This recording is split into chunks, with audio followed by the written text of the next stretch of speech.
Have you ever wondered what would it feel like to visit an unknown planet? So helpless. I didn't think it would be that hard. Say that you don't fit in without saying that you don't fit in. Well, because this is sort of how we felt when we first arrived in South Korea. Why? We have crazy regulations in Korea. And so in today's video, we want to take you on a journey in the capital of this country. Friends, welcome to Seoul. And show you exactly what it feels like to be a foreigner in this land. We just realized there's one big problem. We'll cover some of the most important topics, like safety, must-see places, and local culture. And they had to teach us how to live. But perhaps even more importantly, prepare you for the biggest culture shocks So Banje is a dog meat restaurant. that will either make you love or hate this country with your whole heart. It's moving in my mouth. It actually grabbed onto my cheek.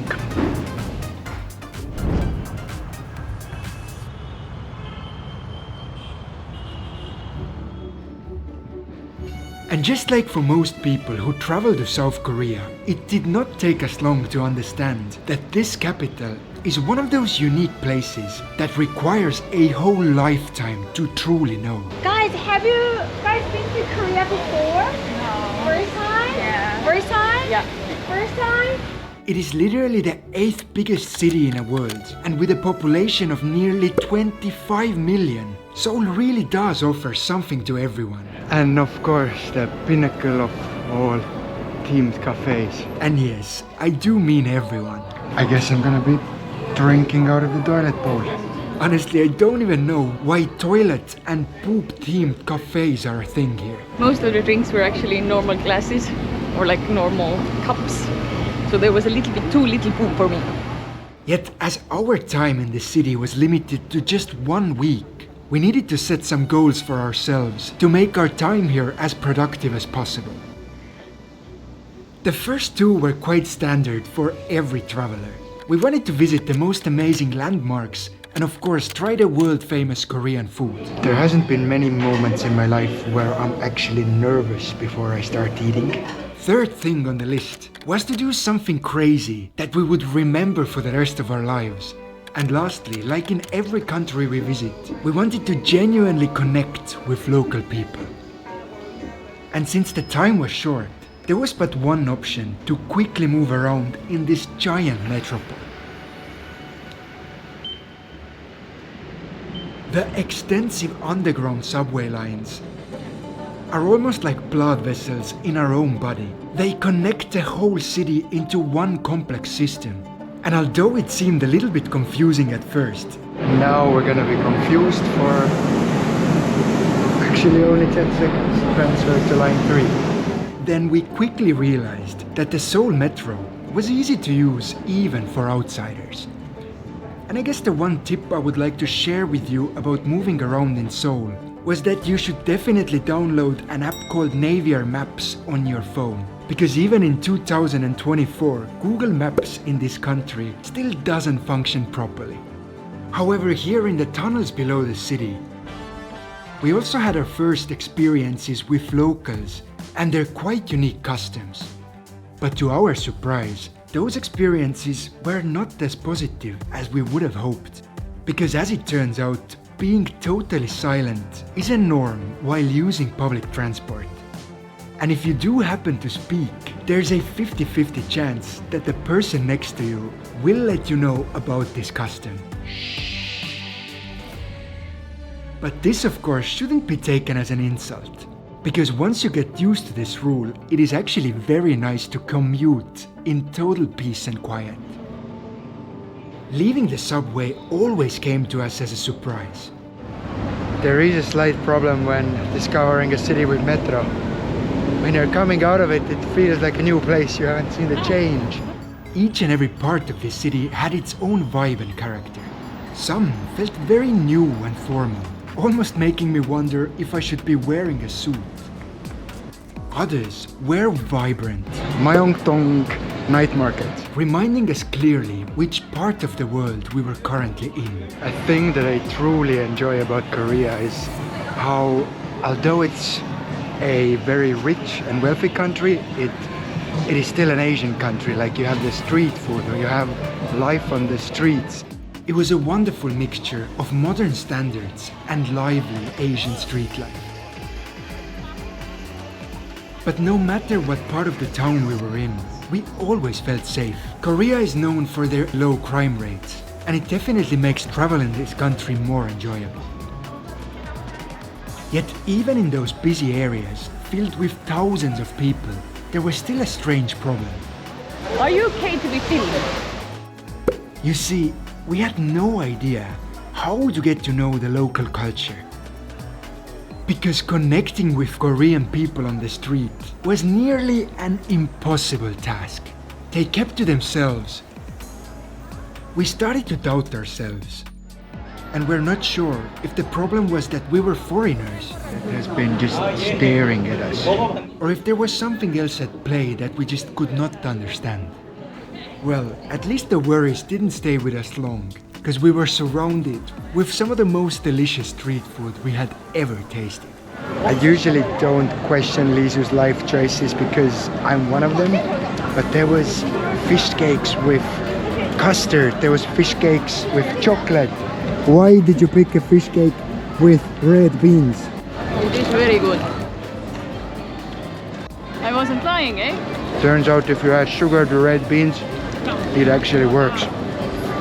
So the most Korean thing you can take is the tteokbokki, which is rice thingies in a red sauce. Texture of warm and unmelted cheese, but they're a little too spicy for my European mouth. This is kimbap. These are like rolls, but not sushi. This is very South Korean. It had been an amazing day, and proudly we ticked the first thing off our list. On the following day, we decided to tackle this challenge from another angle and to spark curiosity in people around us. Our next mission is to try to rent the traditional Korean clothing called hanbok. In the historic parts of Seoul, dozens of such rental shops can be found. Hello, how are you? Hanbok, right? Yes. And after choosing one out of nearly 1,000 options, it was time to head out. How are you feeling, Joe? Like an imposter. A slightly cool thing about traditional clothes is that it enforces women to have all the power. My clothes don't have a single pocket. Hers don't either, but she gets the bag. Power! She has 2 wallets, 2 phones, and if she decided to leave me here, I would just be sitting in my beautiful clothes and sleeping under a tree. But as we arrived in our destination, near the historic palace, our plan to stand out immediately went down the drain. There was hundreds of others dressed just like us.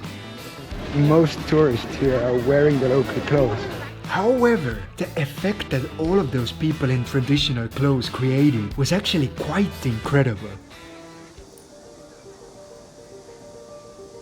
Almost like we had traveled back in time to a place that we never even knew existed. It's really quite a interesting feeling being here.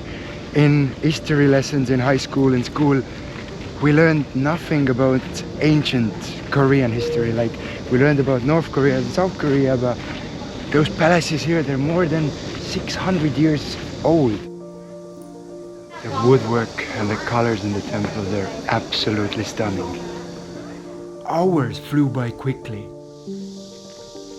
And seeing the ancient side of Korea in such manner is definitely something I would recommend to everyone who visits this land. There are even rules that help promote wearing those traditional costumes. I read online that if you wear these clothes, then you get to a lot of the palaces for free because they want to keep the heritage alive, that people would wear these clothes more if they can visit the palaces without the admission fee like this. Being completely honest, I really think that such customs of wearing the traditional clothing should be a norm all over the world. Because for us, this small little thing really did bring history to life. We felt privileged to be able to see Seoul in such manner And proudly, we could tick another thing off from our list. But still, even though we tried, we were no closer to achieving our main goal of actually connecting with people who live in this city. And so, in an act of desperation, we spent our evening with Oompa and Loompa. Hello. How are you doing? Who luckily for us seemed to enjoy our company as much as we enjoyed theirs. And yes, besides toilet cafes, animal cafes also seem to be a huge thing in Seoul. However, before we were willing to give up on our mission, there was one more trick up our sleeves that we had to try. And to have a better understanding of the size of our challenge, we sought help from our friends Phil and Lucy, who clearly had much more knowledge about this topic than we could ever have. So to show respect, you first click as low as possible on the other glass. No, I should go, no, I don't. And then you drink by going away from the people you want to respect. They've been living in Korea for quite a while now. Things that Koreans will be really annoyed of is if you're trying to get multiple bites, so it is a single thing that goes into mouth. And as we went on a journey to visit the few beautiful places around Seoul, they also confirmed our fears about how hard it actually is to connect with Koreans without speaking the language.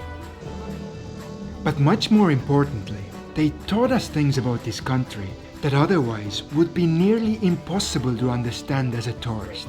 It was the poorest country in the world in 1953, and it is therefore probably the world's biggest economic miracle because it's now a G10 nation.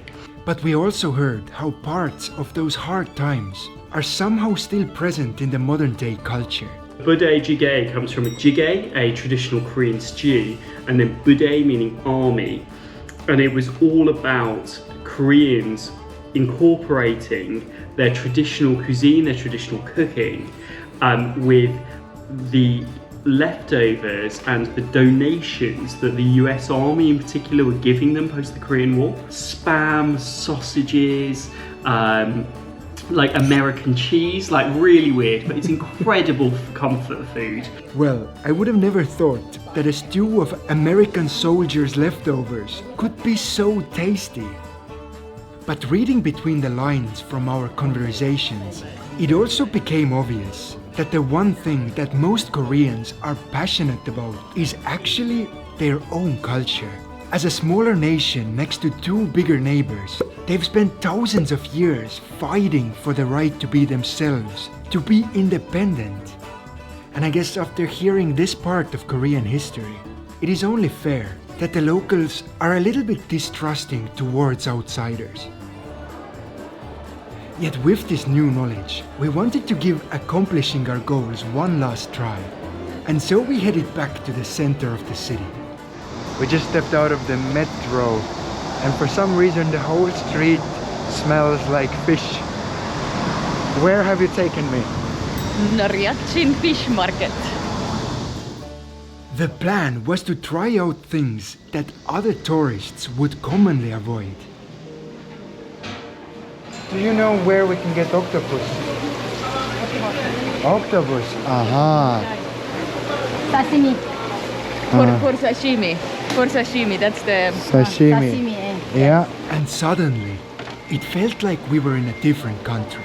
We went to small restaurants and visited local markets. 감사합니다. 감사합니다. And as we showed sincere interest towards the less known parts of their culture, the very same closed-off locals surprisingly opened up and tried to help us in every way possible. This is exactly what we wanted, but it's a little bit crazy and there's a lot of it.